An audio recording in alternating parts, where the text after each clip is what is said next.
જય દ્વારકાધીશ, જય મુરલીધર. હું છું અમીર બારાડી ફ્રોમ દેવભૂમિ દ્વારકા. હવે આ વિડીયો સ્પેશિયલ હીરાભાઈ સોલંકી અને પરસોત્તમભાઈ સોલંકી કોળી આગેવાનને હું વિનંતી કરું છું કે તમારા જે છોકરા વિડીયામાં અમુક ગાળું બોલે છે એને તમે કાબૂમાં રાખો, એને તમે શીખવાડો કે ગારું અને અમુક શબ્દો ના બોલે. એક વ્યક્તિ છે મિલરામપુરા ગામ, તાલુકો તારાપુર અને જિલ્લો આણંદ, જે એટલા હદ સુધી ગેરશબ્દોનો ઉપયોગ કરે છે સમાજ વિશે તથા અન્ય લોકો માટે અને મારા માટે, તો પછી તમે એનું ઉપરાણું લઈને ના આવતા કે અમારા સમાજના દીકરાને કેમ માર્યો તમે. પછી એનો જવાબદાર એ ભાઈ ખુદ રહે, અમે કંઈ પણ એને કરી તો, કેમ કે કોઈ ગાળો તો સહન ના કરે, બરાબર. એટલે મારે ખાસ આ હીરાભાઈ સોલંકી અને પરસોત્તમભાઈ સોલંકી અને કોળીના તમામ આગેવાનોને આ વિડીયો એટલે મૂકું છું કે અમે મર્યાદામાં રહી છીએ, અમે મર્યાદા ચૂકતા નથી. એટલે મર્યાદા જે ચૂકે એને પછી અમે મૂકતા નથી. આ તમને કાયદેસર વિડીયો બનાવીને મોકલીએ છીએ, કેમ કે બહુ હદ વટાવી દીધી છે બોલવામાં.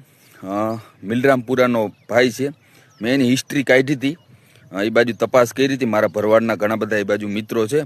તો મને પ્રાથમિક તપાસમાં એવું જાણવા મળેલ છે કે એ ભાઈ દેશી દારૂનો ધંધો કરે છે, એને કોઈ છે નહીં અને ખાવા ધાન નથી. ખાલી વિડીયા બનાવી અને મા બેન હામો ગાળો આપે છે, અપશબ્દો બોલે છે, ના બોલવાનું બોલે છે, સમાજ વિશે બોલે છે, મારા વિશે બોલે છે.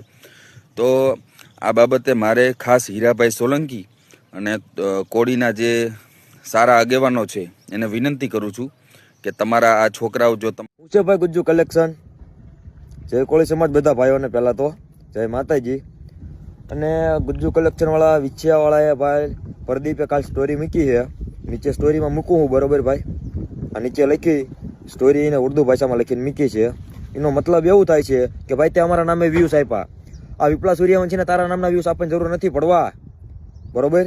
અને તમારી જેવા કદવાઈ જાય ને સમાજના નામે તમે કલંક છો, કલંક, બરોબર. એટલે મહેરબાની કરીને કોઈ મારા નામની ખોટી સ્ટોરીઓ ન મૂકતા, બરોબર. બાકી મારા તમારા નામના વ્યૂઝ આપવાની દોરાવાની જરૂર નથી. હા, હું લડું છું સમાજ માટે થઈને, તમારા નામના વ્યૂઝ આપવા હાટું નહીં. હા, એટલે મહેરબાની કરીને મારા નામની કોઈ ખોટી સ્ટોરીઓ મૂકશો નહીં અને કોઈ પણ મને ફોન ન કરાવશો. અને સમાજનો ખાલી તમે એક વિડીયો બનાવીને મૂકી દો. અને હજી કહું છું કે સમાજનો એક વિડીયો બનાવીને મૂકી દો તમે ખાલી, એટલે હું ખુદ બોલીને તમારા નામના વખાણ કરીશ. બાકી તમને જો કોઈની દબાણ એ ઉપરથી કે ભાઈ તમે વિડીયો ન બનાવતા તો એમને કહી દીજો, બરોબર. કોઈને તમારે દબાણ તમે વિડીયો ન બનાવતા એમ, પણ મને એ ખબર છે કે તમે વિડીયો હુકામ નથી બનાવતા, પણ એ અત્યારે નહીં કહું, ટાઈમ આવે કહીશ, બરોબર. એટલે તમે વિડીયો બનાવીને મૂકી દો, બીજું કઈ મારે નથી જોતું તમ તારે. જય કોળી સમાજ, જય માનતા હતા.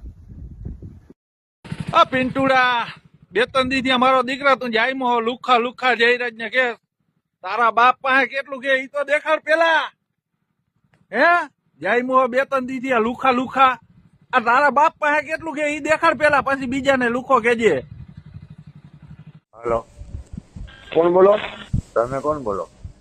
અમીર બારાડી બોલું, દેવભૂમિ દ્વારકાથી. હું ચંદુભાઈ અજનભાઈ રૂડાજ બોલું, જામ ખંભાળિયાથી. હું પેટમાં દુખે? હે, પેટમાં હું દુખે? તમને શું પેટમાં દુખે? કેમ મારી આટીના પોલીસ ઇન્સ્પેક્ટર સાહેબને ફોન કર્યો હતો? હું ગુજરાતમાં ગમે ત્યાં કોઈ પણ એવું કરતું હોય ને, જયારે સમાજમાં પ્રદૂષણ ફેલાવતું હોય ને, ત્યારે ગમે એ પોલીસ સ્ટેશનમાં ગુજરાતમાં કરવું છું.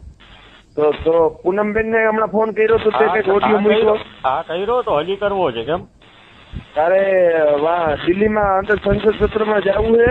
મારે દિલ્હી જવું છે, ગાંધીનગર જવું છે, પૂનમબેન ને ફોન કરવો છે, બધું કરવું છે. બોલો બીજું. પૂનમબેન ને આજ પછી ફોન કર્યો ને તો ટાંટિયા તોડી નાખી તારા ઘરે આવી નહીં. એ છે તમારી પાસે સત્તાઈ છે? મારી પાસે સત્તા હોય કે ના હોય, મેં લગ્ન નથી કર્યા, તારી પાસે દલીલ છે ને, મારે કોઈ નથી પાછળ. હા, એટલે તમે શું કરશો? હે, તારે ટાંટિયા તોડી નાખી તારે ઘરે આવીને. ક્યારે આવો છો? તારું તું કે ત્યારે? હા તો અત્યારે જાઓ, હાલો નીકળો, હાલો આવી જાઓ. તારા તને આવી જાય.